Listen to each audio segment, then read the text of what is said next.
Olá pessoal, tudo bem? Hoje nós vamos fazer uma aula de Química e Gestão Ambiental e o assunto que a gente vai abordar hoje é sobre sustentabilidade. Você sabe o que é desenvolvimento sustentável? É uma palavra que está muito em moda, né, já há algum tempo. A gestão ambiental tem cada vez mais ganhado espaço, ganhado força, né, na sociedade, nas instituições de ensino. Você observa cada vez mais a oferta de cursos voltados para a área de gestão ambiental. Mas muitas vezes esse conceito de sustentabilidade ele é entendido de forma equivocada ou de forma incompleta.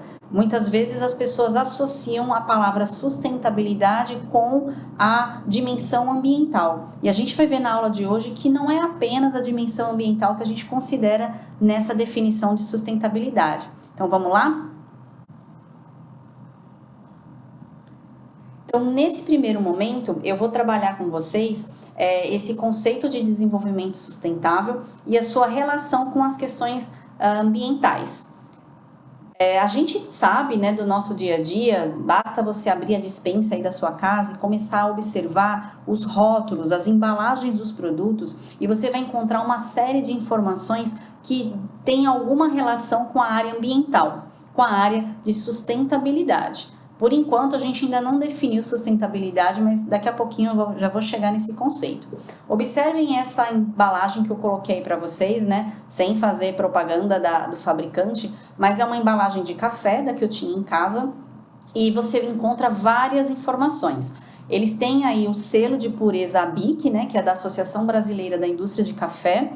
Então, querendo passar para o consumidor, né, a informação de que o grão usado para a fabricação desse pó de café é um grão selecionado, é um grão de qualidade.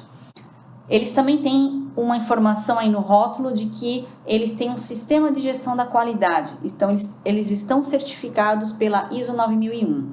Eu até numa outra aula eu já falei, né, numa aula de qualidade, a gente já questionou isso, né? Será que as empresas devem colocar isso no rótulo dos seus produtos? Porque isso pode confundir o consumidor, né? Ele atrelar a sensação de que ele está comprando um produto de qualidade de uma empresa que tem uma certificação de sistema de gestão da qualidade. Então, não é uma garantia de que o produto vai ter qualidade pelo fato dela ter um sistema certificado, né? É uma confiança, mas isso é um assunto de uma outra aula que eu não vou falar agora, mas se você quiser eu vou deixar o link dessa explicação aqui para vocês. Essa embalagem também nos mostra que ela é 100% reciclável, né? Ele ainda coloca, saiba onde descartar. E hoje é um problema, né? Existem muitas embalagens plásticas, principalmente, como a de barrinhas de cereais, biscoito recheado, salgadinhos, aquelas embalagens que são de plástico, no caso é o polipropileno, né, o PP, e ele é um polipropileno biorientado, por isso que se chama BOPP. E muitas vezes é uma camada plástica, né? É um sanduíche, na verdade, né? Então você tem um filme plástico, mas você tem um filme metalizado, geralmente é o alumínio, e aí conserva mais, né, a crocância do alimento, evita trocas gasosas, então é uma embalagem que funciona muito bem e aumenta a durabilidade do produto. Por isso que você abre um pacote de salgadinho, de batata frita, ela tá crocante, ela tá fresquinha. Então é uma embalagem que funciona muito bem. Mas é uma embalagem que leva muito pigmento e é uma embalagem que na hora de descartar as pessoas ficam sem saber, ué, é metal porque tem alumínio? Eu vou colocar na bombona amarela da reciclagem ou ela é um plástico? Eu vou colocar na bombona vermelha? Isso também eu já discuti numa outra aula que eu só falo sobre isso, como descartar a embalagem de BOPP, tem aqui também no YouTube essa aula. Enfim, o importante é as empresas fazerem esse apelo de que são embalagens recicláveis. Nesse caso, tem até um selo aí que vocês estão vendo, é o FSC, né? Que é uma sigla em inglês, que é um Conselho de Manejo Florestal, ou seja, é um selo verde, na verdade. É uma embalagem mista, ela possui papelão, né, na sua maior quantidade, mas ela também possui um filme plástico, tanto é que se bater uma gotinha de água nessa embalagem, ela não vai se desintegrar, porque existe uma película plástica protegendo o papelão. Então, por isso é uma embalagem mista, mas essa informação de FSC é a informação de que a árvore que foi cortada, que da madeira dessa árvore você extraiu, né, a fibra de celulose e que fez o papelão. Tudo isso está vindo, então, de um plantio de reflorestamento. Você derrubou uma árvore para fazer essa embalagem, mas foi plantada uma outra árvore no lugar. Também tem uma aula só sobre isso que a gente vai ver, que é a aula que vai falar sobre selo verde, tá? Por isso que eu estou passando mais rápido. E uma outra informação que tem nessa embalagem é que o cartucho dela é papel, né? É o papelão. E aí você vai descartar na bombona azul, né? Se você tiver lembrado das cores, né? Das bombonas da reciclagem. Mas existe esse filme laminado, né? Que envolve a embalagem, que ele classifica como outros, né? Número 7. Também tem uma aula que eu só falo disso em polímeros, né? Tem alguns polímeros que recebem uma numeração específica, como o PET recebe o número 1. E aí nós temos outros, né? Polietileno, PVC, polipropileno. E o que não for, né? Os 6 polímeros, né? Os 6 plásticos que já existem uma numeração própria, você chama de outros. E esse outros pode ser um policarbonato, um poliuretano, ou pode ser uma blenda, uma mistura de polímeros diferentes, tá? O que importa é que é um plástico, tá certo? Então veja quantas informações, né, a gente encontra numa embalagem. A gente precisa, nós precisamos ser mais detalhistas e mais atenciosos a essas informações, porque nos ajuda a descartar corretamente a embalagem, a diminuir a quantidade de resíduo que é colocado na natureza e que muitas vezes não consegue ser reaproveitado. E nós vivemos num contexto, né, de aquecimento global, né, o efeito estufa, né, variações climáticas, né, então regiões frias sofrendo aí com o degelo das calotas polares, e boa parte dessa poluição ela é causada pela queima de combustíveis fósseis, né, então os chamados gases de efeito estufa e o próprio desmatamento. Então são fatores, são atividades humanas que estão causando esses problemas ambientais. E aí, o que é que nós podemos fazer, né? Qual é o papel de nós, cidadãos, nesse contexto que é global? Né? Existe uma frase famosa aí da gestão ambiental, que a gente usa muito, que se diz pensar globalmente, mas agir localmente. Parece um trabalho de formiguinha, né? Você fala, olha, eu não vou jogar o lixo no chão. Não tem um cesto? Guarda na sua bolsa. Deixa para descartar quando você chegar em casa. Não jogue no chão. Isso pode entupir um bueiro, né, numa chuva, vai causar aí um problema de alagamento. Aí você pode pensar, mas é só uma embalagenzinha, né? Eu numa cidade grande, mas se todo mundo faz isso, a gente vai ter um problema grande. Então é aquela história de você fazer o seu trabalho de formiguinha e que o benefício ele vai ser global, tá? Então, muitas vezes você encontra numa ilha do Pacífico uma quantidade enorme de lixo boiando nas praias e esse lixo foi gerado em países do outro lado do mundo, mas as correntes marinhas carregaram essa poluição para locais quilômetros e quilômetros afastados. Então, os efeitos da poluição, é uma poluição que a gente chama de poluição dispersa, né? O efeito ele é sentido longe, muito longe de onde ele foi gerado. Tá? E esse tipo de poluição é mais difícil da gente controlar. E nós temos muitos problemas aqui, né, para citar. Então, um derramamento de petróleo, você tem morte de peixes, contaminação, né? As aves podem, muitas vezes, elas não conseguem mais voar porque as suas penas ficaram totalmente impregnadas de óleo, que é bastante viscoso, né? Poluição causada pela queima de combustível como o diesel e a gasolina que vem do petróleo, né? Querosene de aviação. Então, não sei se vocês sabem, mas mais de 90% dos barris, de cada barril de petróleo que é produzido no mundo, né? Então imagina um barril, mais de 90% desse petróleo é usado para fabricação de combustível, ou seja, os produtos que você produz numa refinaria, né, por destilação fracionada, esses produtos que são gerados pela refinaria, em sua maioria são combustíveis. Então, eles estão abastecendo os ônibus, caminhões, aviões, e aí, nesse processo de combustão, a gente está queimando o petróleo. e aí produzindo muitos poluentes aí para a atmosfera. Não só o gás carbônico, mas você tem aí compostos orgânicos voláteis que são lançados na atmosfera, né? Como os óxidos de nitrogênio, óxidos de enxofre. Então, uma série aí de substâncias que vão causar outros efeitos, como chuva ácida, e aí estragam os monumentos nas cidades, né? A atmosfera ela fica acidificada, e aí quem é da área de materiais ou da área de química, você já sabe que um ambiente ácido acelera a corrosão, fora os problemas à saúde, né, das pessoas que vivem nesses centros urbanos, certo? E nós somos uma sociedade ainda muito dependente do petróleo. Quando a gente fala de combustível fóssil, não é só pensando na produção de eletricidade, né, para você acender uma lâmpada na sua casa, ligar uma geladeira, mas a gente tem que sempre pensar que a energia que o mundo precisa é para eletricidade, é para você cozinhar, como nós temos o gás de cozinha, né, seja o gás natural ou o GLP.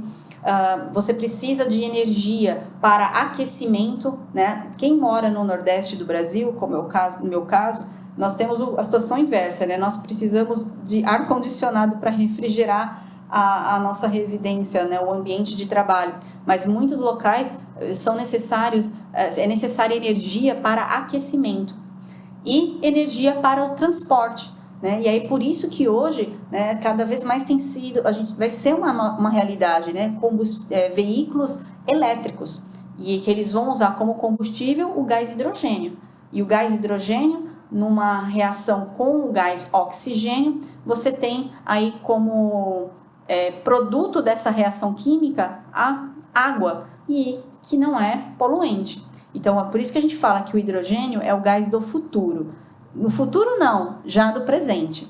E aí a tendência é essa, você encontrar cada vez mais parques eólicos, usinas solares, usinas híbridas, que vão combinar fontes de energia renováveis, e elas vão produzir essa energia, e no momento em que não tem demanda de energia, elas vão armazenar essa energia numa bateria, e essa bateria vai ficar guardando energia, porque no momento em que não tem sol ou que não tem vento, e existe uma demanda por energia, a bateria fornece essa energia que ficou armazenada.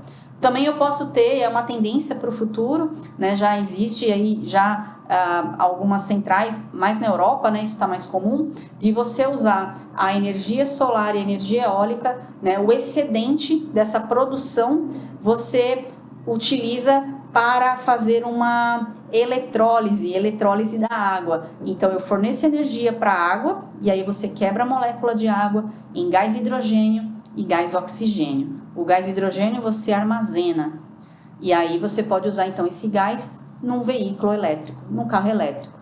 Opa, então quer dizer que o futuro é isso? Você ter um carro elétrico, que o combustível não vai ser mais gasolina, nem diesel, nem... O álcool até é renovável, né? Porque vem da cana-de-açúcar, né? É uma fonte renovável. Mas você imagina, você tem um carro elétrico que o combustível vai ser hidrogênio, e esse hidrogênio foi produzido pela eletrólise da água, e essa energia, porque a eletrólise é um processo que não é espontâneo, né? Você precisa fornecer energia. É o contrário do funcionamento de uma pilha. Então, essa energia que foi fornecida para fazer a eletrólise, ela veio dos ventos, ela veio da radiação solar. Veja que processo interessante, e essa é a tendência aí para o futuro, tá? Eu acabei de fechar um capítulo de livro sobre energia eólica, e eu faço essa abordagem nesse capítulo de livro, tá? Assim que ele for publicado, eu divulgo para vocês. E aí nós somos dependentes do petróleo, né, não só para combustível, mas esse mundo de material plástico que a gente tem hoje. Eu sempre faço esse apelo, né? Você já aboliu o uso do canudinho plástico? Né? Então é um produto, né, que é feito a partir de um derivado do petróleo e que ele polui muito o ambiente. E é um produto que você usa 2 minutos, né? Porque é só para você beber a sua água de coco, o refrigerante. Então, vamos evitar, né, o canudo plástico, porque a gente vai estar contribuindo aí para o meio ambiente. E falando em contribuir, né, nesse slide eu mostro que boa parte do resíduo, né, que hoje as pessoas conseguem reciclar, quem mais contribui com essa reciclagem são os catadores, né, de sucata. porque eles têm nessa atividade uma fonte de renda extra. Então eles ganham dinheiro, às vezes é a principal renda da família, é a renda que vem pela venda aí de sucata. O problema do plástico é porque ele é muito leve, então você vende sucata por quilo. Então 1 quilo de cobre, 1 quilo de ferro, né? É muito mais fácil de você juntar 1 quilo de metal do que 1 quilo de garrafinha PET. Por isso que hoje nas ruas você não encontra mais uma latinha de cerveja, uma latinha de refrigerante que é feita de alumínio ou de aço, né? Você encontra na rua plástico jogado no chão, porque ainda não há tanto interesse em se reaproveitar esse material, apesar de que esse contexto está mudando. Existe uma demanda crescente por resinas, está faltando resina plástica no mercado, e esse reaproveitamento dos plásticos, né, deixou de ser algo apenas de dentro da fábrica. Quem conhece o processo de fabricação, né, de embalagens plásticas sabe que durante o processo de fabricação de uma embalagem gera-se muitos refugos, né, peças que são fabricadas erradas ou as próprias rebarbas da embalagem. E essa rebarba tá super limpa, né? Ela acabou de ser produzida, então ela é triturada e reaproveitada dentro da empresa. O que eu estou falando é outro resíduo, é o resíduo do produto já pós-consumo. Ou seja, você comprou um refrigerante, a garrafinha PET ela já foi, né? Já está vazia, e essa embalagem ela vai de alguma forma retornar ao fabricante desse refrigerante. Então, existe uma associação, né, com algumas entidades em que o fabricante da bebida, ele consegue, então, recolher essas embalagens pós-consumo, lavar, triturar e reaproveitar para fabricar novas embalagens. Então, isso é o que nós chamamos de logística reversa, tá? Essa imagem que eu coloco aí para vocês, né, do lado direito, ela está mostrando uma central de reciclagem. Olha o volume de embalagens que estão sendo reprocessadas. Então, elas estão aí nessa etapa inicial de triagem, né? Então, por esteiras transportadoras, elas são levadas e aí a máquina vai triturar, vai lavar e vai transformar em novos pellets, né? Em novos grânulos, para posteriormente você fazer uma injeção, uma extrusão e tá reaproveitando esse material já pós-consumo, tá certo? Por isso que é importante, quando a gente tentar ajudar, né, fazendo reciclagem, a gente não pode descartar de qualquer jeito, né? Então, uma embalagem de iogurte, tem que lavar essa embalagem para descartar, tá? Ela não pode chegar muito suja, porque ela já pode ter sido contaminada, fora a questão a questão sanitária, né? Se você descarta a embalagem com resto de alimento, e aí você tem aí ratos, baratas, né?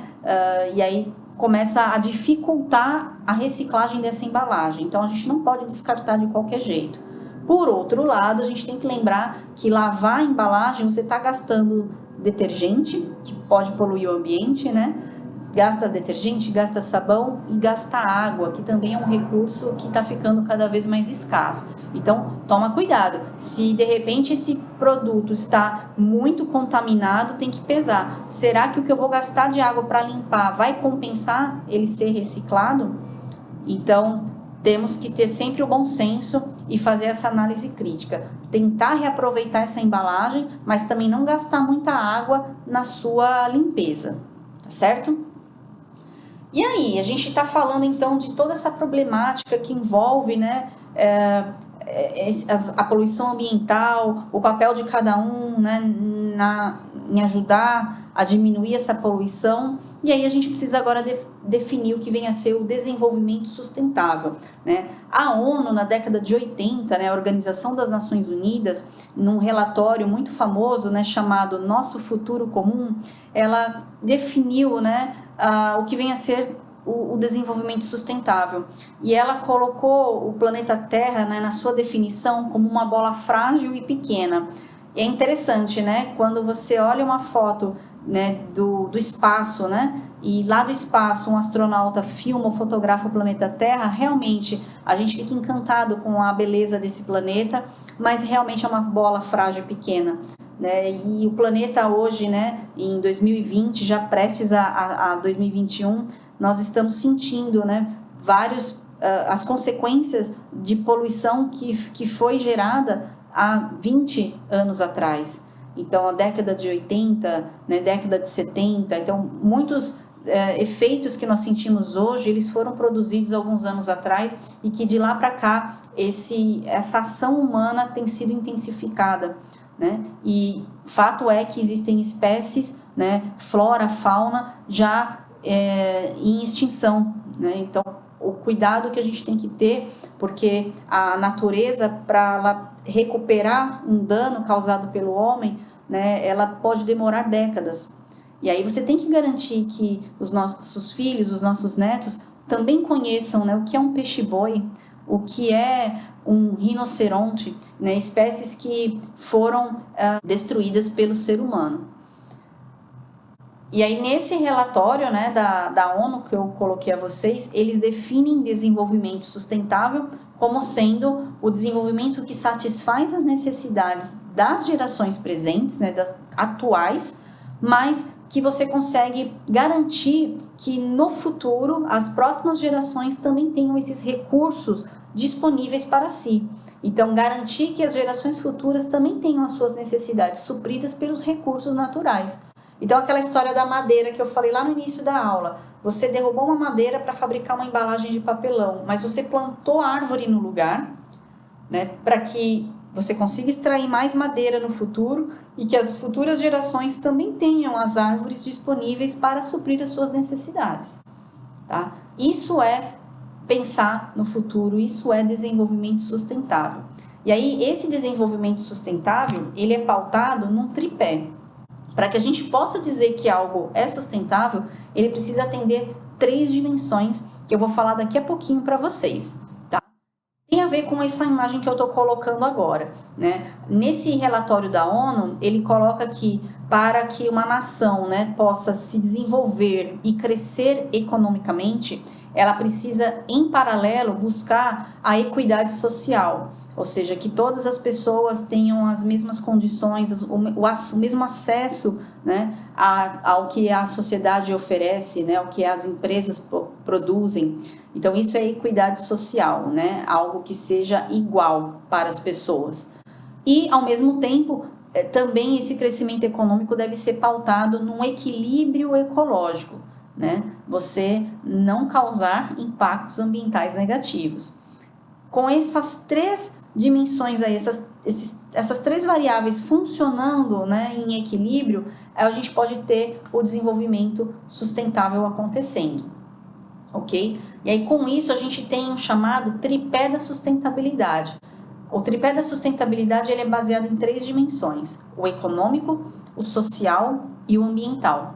Então eu costumo dar o exemplo do sabão ecológico, que é uma prática que eu faço nas minhas aulas e é um desdobramento até de uma atividade de pesquisa que eu conduzi há alguns anos, tentando estudar o reaproveitamento do óleo de fritura, né, o óleo de cozinha, para a fabricação de biodiesel. E aí com isso a gente criou uma linha em paralelo e a gente produziu barras de sabão feitas com óleo de fritura. E aí eu pergunto, será que o sabão, esse sabão ecológico, ele é um produto sustentável? Eu posso chamar de produto sustentável? E aí a resposta é, ele vai ser sustentável se ele atender essas 3 dimensões. Ele for um produto ecologicamente correto, ou seja, um produto que não vai gerar poluição. E de fato porque ele está evitando que óleo de fritura seja lançado no esgoto. As pessoas jogam óleo de fritura no ralo da pia, dão descarga, jogam no quintal, no mato. E aí você está evitando, né, que essa poluição aconteça porque você está reaproveitando o óleo para a fabricação de sabão. Então, essa dimensão ambiental está sendo atendida. É um produto ecologicamente correto. Mas será que ele é um produto socialmente justo? Ou seja, a dimensão social está sendo atendida? O que seria isso? Esse sabão, ele é acessível para todas as pessoas ou é só um grupo pequeno que é privilegiado com esse produto?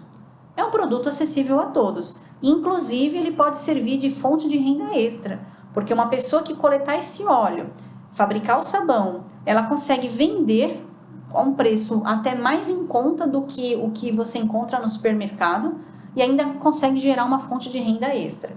Então, ele é um produto socialmente justo. Não faz distinção de gênero, de classe social, de raça. Isso é ser isso é ter equidade social ou ser um produto socialmente justo. E a terceira dimensão da sustentabilidade que compõe esse tripé é ele ser um produto economicamente viável, ou seja, que seja viável de se comprar. Esse sabão, ele é mais barato ou ele é mais caro do que o sabão comercial? Não adianta nada você querer reaproveitar um resíduo, ajudar as pessoas, mas ele ser um produto mais caro do que os seus concorrentes, porque senão as pessoas não vão comprar. E aí não vai ser um produto sustentável, né? Você não vai conseguir manter esse produto, porque ninguém vai querer comprar um produto mais caro. Então, essa dimensão econômica ela é importante, tem que ser viável economicamente. Muitas vezes, as empresas elas olham esse tripé da sustentabilidade de uma forma distorcida. Infelizmente, para muitas empresas, o lado econômico vai pesar mais. É aquela história, eu só vou fazer uma ação sustentável se eu achar que eu vou ter um ganho com isso, um ganho financeiro. E aí, se não tem esse ganho, eu não vou investir. Isso é uma realidade. Infelizmente, para muitas situações, esse tripé não é equilibrado. E existem, na verdade, outras dimensões que podem ser consideradas. Existem autores aí na literatura que ainda consideram a dimensão cultural, a dimensão territorial, mas a sustentabilidade a gente pode definir com base nesse tripé, o lado social, o ambiental e o econômico. Se você tem essas três dimensões sendo atendidas, nós podemos considerar um produto, um processo, um serviço como sustentável, tá bom? Então é isso, pessoal. O que eu tinha para falar nessa aula de hoje era sobre esse conceito de desenvolvimento sustentável. Então agora você já pode dar esse olhar. Se você ouvir alguém falando aí na rua, tal produto é sustentável, faz essa análise. Ele é economicamente viável? Ele é socialmente justo? Ele é ecologicamente correto? Se essas três respostas forem sim, aí sim a gente pode dizer que é um produto sustentável. Tá bom? Muito obrigada e até a próxima aula.